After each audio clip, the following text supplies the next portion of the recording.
Master minds commerce చదవాలనుకునే 10th inter విద్యార్థుల తొలి ఎంపిక. మీ లైఫ్ గురించి అందరికి తెలిసిన విషయమే, బట్ మీ డైట్ గురించి అడగకపోతే నన్ను చంపేస్తారు. ఎప్పటి నుంచి చూసినా ఇట్లానే ఉంటున్నారు భాను గారు. 68 లో కూడా స్కిన్ కి వ్రింకిల్స్ లేవు. ఏం మెయింటైన్ చేస్తున్నారు ఒకసారి ఆడియన్స్ కి చెప్తే? ఆడియన్స్ మెయిన్గా చెప్పేది ఏంటంటే, మీ మనసు బాగా మెయింటైన్ చేయండి. కామ్ క్రోధ మద్ లోబ్ కి జబ్ లగి మన్ మే కాన్ తబ్ లగి పండిత్ మూర్ఖవ్ దో ఏక్ సమాన్. కబీర్ గారు రాస్తుంటాయి. అందుకనే ఈ ఇంకోటి చూసి ఈర్చపడడం, లేకపోతే ఇలాంటి చెడు ఉద్దేశాలు మనసులో ఉండడం, ఇవన్నీ కొంచెం దూరంగా పెట్టండి. Of course everybody has good and bad in him, but press down the bad to 10%. 90% goodness మీలో ఉందనుకోండి, 10% డజంట్ కౌంట్. బికాస్ అందరికీ కొన్ని డిజైర్లు ఉంటాయి. ఆ డిజైర్స్ మీరు తీర్చుకోండి. There is nothing wrong in that, but be in your limits. First one thing, basic compassion for people. Without love and affection, life is nothing. Okay. At the same time diet plan అంటే ఏం చెప్తారు? అన్ని లిమిట్లో తినండి. మీ వయసుకు ప్రకారం మీరు తినాలి. ఇప్పుడు చిన్నప్పుడు ఎక్కువ అన్నం, ఇంత బిర్యానీ తినచ్చు, అరిగిపోతుంది, కెపాసిటీ ఉంది. కానీ రాను రాను ఈ మిషన్ కూడా కొట్టుకుని అన్నీ యాక్టివ్నెస్ తగ్గిపోతాయి. ఇప్పుడు బెంజ్ కార్ లాగే కొత్తగా కొత్త సంవత్సరం 170 కిలోమీటర్ల స్పీడ్లో వెళ్తుంది. 10 సంవత్సరాల తర్వాత అది 150 గిడ్డ అంటుంది బెంజ్ కారు. సో ఇప్పుడు చిన్నప్పుడు ఈ వయసులో, టీనేజ్ వయసులో ఇంత బిర్యానీ తిన్న వాళ్ళు ఇప్పుడు 60 ఏళ్ళ వయసులో ఇంత బిర్యానీ తిన్నారు. ఇంకా కొంచెం తినాలని అనిపిస్తుంది, ఆప్ చేసేయండి. ఓకే. దీనికి నాకు గురువు ఎవరంటే అక్కినేని నాగేశ్వరరావు గారు. ఓకే.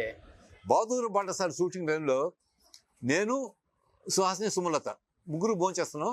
నాగేశ్వరరావు గారు అప్పుడే భోజనానికి ఇంటికి వెళ్తూ, సార్ మీరు కూడా మాత్రం భోంచేయచ్చు కదా సార్ అంటే, లేదు అక్కడ Annapurna is waiting for me, ఇంటికి వెళ్ళి భోంచేస్తాను.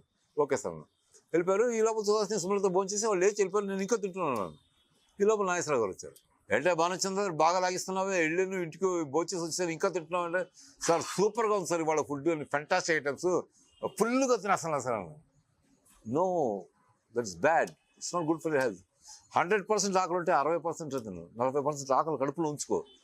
As long as your hungry your healthy అని వెళ్ళిపోయారు లోపల. ఓకే. నేను ఇప్పుడే ఎవరైనా ఏదైనా చెప్తే ఆలోచిస్తాను, ఎందుకు ఈయన ఎలా అన్నారు అని. తర్వాత ఒక 2-3 ఏళ్ల తర్వాత అప్పుడు నాకు అర్థమైంది. అప్పుడు డిస్కవరీ ఛానల్స్ ఏమీ లేవు. డిస్కవరీ ఛానల్లో చూస్తుంటే పులి 10 సార్లు వేటలో 7 సార్లు వేటాడితే 7 సార్లు ఫెయిల్యూర్ అయిపోతుంది. 8వ వేట 9వ వేటకో తను అనుకున్న దాన్ని జింకను దేన్ని పట్టుకుంటుంది. సో ఆకలి ఉండాలి కడుపులో. నేను సాధించాలి అనుకుంటే, ఆకలి ఆ తపన ఉంటే అది మనం సాధించవచ్చు. ఇక్కడ దుప్పిని పట్టుకోవాలంటే అలా పెరుగుతూ తప్పని దుప్పిని పట్టేస్తుంది. ఏది పెద్ద పులు కానీ చిన్న పులు కానీ. సో ఆకలి ఉన్నంత వరకు, ఆకలి లేదనుకో సింహంలాగా పులుగు తినేసి అలా పడిపోయి ఉంటుంది. పక్కన జంతువు తిన్నా కూడా దాన్ని ఏం చేయదు అది. సో జీవితంలో ఆకలి అనేది ముఖ్యం. ఎందుకంటే ఏ డాక్టర్ దగ్గరికి వెళ్ళినా సరే, మీకు ఆకలి వస్తుందా అని అడుగుతాడు. ఆకలి లేదంటే something is wrong with you.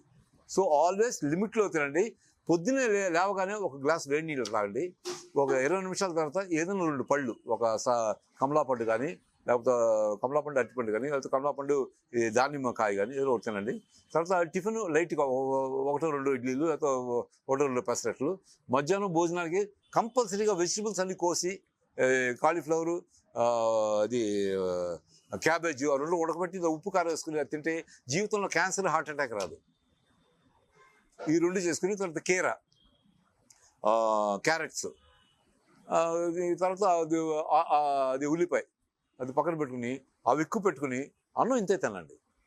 ఎందుకంటే అన్నం ఎక్కువ తింటే మత్తు వస్తుంది, నిద్ర వస్తుంది, పని చేయలేం. సో అన్నం తక్కువ తిని రాగి ముద్ద ఎంత తింటే అంత మంచిది. ఇది మా అమ్మ చెప్పిన సూత్రం, నాకు అదే పాటిస్తున్నాను. దేవుడి దేవలే ఇప్పుడు దాకా ఏదో అలా మెయింటైన్ అయిపోతుంది. ఒక 2 స్పూన్స్ అది అప్పుడు పోయిన ఇంటర్వ్యూలో చెప్పాను కదా, అది ఆవు పచ్చిక అనేది అసలు ఆవు నెయ్యి కానీ, ఆవు పచ్చిక కానీ, కొబ్బరి నూనె అంటే మామూలు పారాషూట్ కొబ్బరి నూనె కాదు. ఇది కంప్లీట్ కలుషితం. ఉంది మా చెక్కలో తీసిన కొబ్బరి నూనె, ఫ్రెష్ తీసిన తర్వాత అసలు హెల్త్ ఎక్కడో ఉంటుంది. తర్వాత ఆవుదం ఉంటుంది కదా, అది ఒక 1/2 స్పూన్ 1/4 స్పూన్ వంటలు వేసుకుంటే మంచిది. ఓకే. డైజెషన్ అన్నింటికి బ్యూటిఫుల్గా ఉంటుంది. ఇవన్నీ కానీ ఎంతమంది ఫాలో చేస్తారు? మనం వెళ్ళడం వరకే ఆవు పంచకంతా పొద్దున వేసి మీకు ఒక స్పూన్ తాగితే మీకు ఎంత ఫ్రీగా ఉంటుందంటే మీ బాడీ అంతా బాడీలో ఉండే టాక్సిన్స్ అన్నీ తీసేస్తుంది. Your body will become pure. Once your body is pure, your body, mind and soul will become pure. And once you're totally pure, your thinking will be totally different. You will become philosophical. You will start loving people. Hatred in మీలో ఉండే hate తగ్గిపోతుంది, మీలో ఉండే ego తగ్గిపోతుంది. మంచి వ్యక్తిగా, మంచి అద్భుతమైన వ్యక్తిగా మీరు తయారవుతారు. So let's try for that. అంటే నేను మంచి వ్యక్తి, అద్భుతమైన వ్యక్తి అనడం లేదు, నేను కూడా దానికోసం ట్రై చేస్తున్నాను. So you also try along with me. Will all try together and will all try to love each other. So మీరు కూడా మళ్ళీ తెలుగులో సెకండ్ ఇన్నింగ్స్ మధ్యలోనే ఆపేశారు. సెకండ్ ఇన్నింగ్స్ అయిపోయింది, థర్డ్ ఇన్నింగ్స్కి వచ్చారు కాబట్టి మళ్ళీ again you have to rock the silver screen. No, as long as I have breath in my chest, as long as I live till my last breath, I like to be in films. ఎందుకంటే జనానికి అప్పుడప్పుడు కల్పించి ఏదో ఒక మంచి చెప్తూ ఉండాలి, మంచి చేస్తూ ఉండాలి. ఆ జనంతో టచ్లో ఉండాలంటే సినిమాలో కనపడితేనే అప్పుడు జనం, లేకపోతే ఇది కొత్త నీళ్ళు వచ్చే కొద్ది పాత నీళ్ళు కొట్టుకుపోతూ ఉంటుంది. అంటే డైరెక్టర్స్ ఒక తప్పు అనుకోవచ్చా? అంటే సెకండ్ ఇన్నింగ్స్ లో ఒక రాజమౌళి లాంటి వ్యక్తితో చేసిన భానుచంద్ర గారు అగైన్ మనం పిలిస్తే రెమ్యునరేషన్ ఏమన్నా ఎక్కువ అడుగుతారా, లేకపోతే ఎక్స్పెక్టేషన్ ఎక్కువ ఉంటుందా క్యారెక్టర్ గురించి, ఇలా అనుకుని ఏమన్నా మీకు అవకాశాలు తక్కువ ఇస్తున్నారా అనేది అర్థం కావట్లేదు. అలా కాదు, ఇప్పుడు దర్శకులకు వచ్చి ఈ క్యారెక్టర్కి పలానా వ్యక్తి సూట్ అవుతుందా, లేకపోతే ఈ క్యారెక్టర్కి పలానా కొత్తవాడు చేస్తున్న బాగుంటుందని వాళ్ళకి ఎన్నో థాట్స్ ఉంటాయి.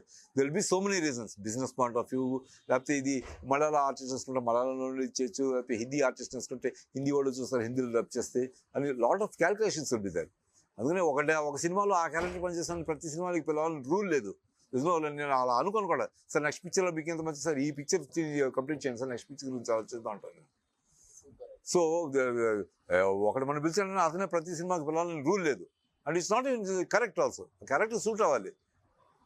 అందులో ఆ క్యారెక్టర్ ఈ భానుచంద్ర చేస్తేనే బాగుంటుంది అనుకుంటే తప్పకుండా నన్నే వచ్చి అప్రోచ్ చేస్తాను. అలా చాలామంది ఇప్పుడు ఈ మన హిట్ సినిమాలో విశేషన్ బాస్గా ఎందుకు నా దగ్గరికి వచ్చాడు, అది ఎవరు మన నాని ప్రొడ్యూసర్గా శైలు కొలను వచ్చి చెన్నైకి వచ్చి నాకు కథ చెప్పి, కథ నేను చెప్పాను సూపర్గా ఉంది, ఫెంటాస్టిక్గా ఉంది నేరేషన్ అంటే, అవును నన్ను ఎందుకు వచ్చావు చెన్నైకి వచ్చి చెప్పి నన్ను ఎందుకు బుక్ చేయడానికి వచ్చావు, చాలామంది ఉన్నారు కదా హైదరాబాద్లో మంచి పర్సనాలిటీస్, ఇన్స్పెక్టర్ క్యారెక్టర్స్ చేసి యంగ్ పీపుల్ చాలామంది ఉన్నారు కదా. లేదు సార్, ఈ క్యారెక్టర్ మీరే చేయాలి sir, dignified police officer and I'm great fan of yours. నిరీక్షణలో అద్భుతమైన పర్ఫార్మెన్స్ సార్, ఇంటర్నేషనల్ లెవెల్లో మీరు యాక్ట్ చేస్తారు. So I want you to do this character, only you can justify this character. అంత నుంచి ఏరి కోరి నన్ను బుక్ చేసుకున్నాను. ఓకే. సో అలాగ కొంతమంది డైరెక్టర్స్ ఉన్నారు. So if they want me I'm at there service. So డెఫినెట్గా మీ సర్వీస్ ఇంకా అవసరం తెలుగు ఇండస్ట్రీకి. ఏమో బై గాడ్స్ గ్రేస్, ఎందుకంటే more than me serve me acting influence, I want to serve the people with my kind of opinion and with my performance, and I want to do something for something. ఈ జనం అందరూ కలిసి నన్ను ఎంతో ప్రాణి చేశారు కాబట్టి నేను ఉడతా భక్తిగా జనానికి ఏదో చేసి టికెట్ తీసుకుని పైకి వెళ్ళిపోవాలి. That is my ambition.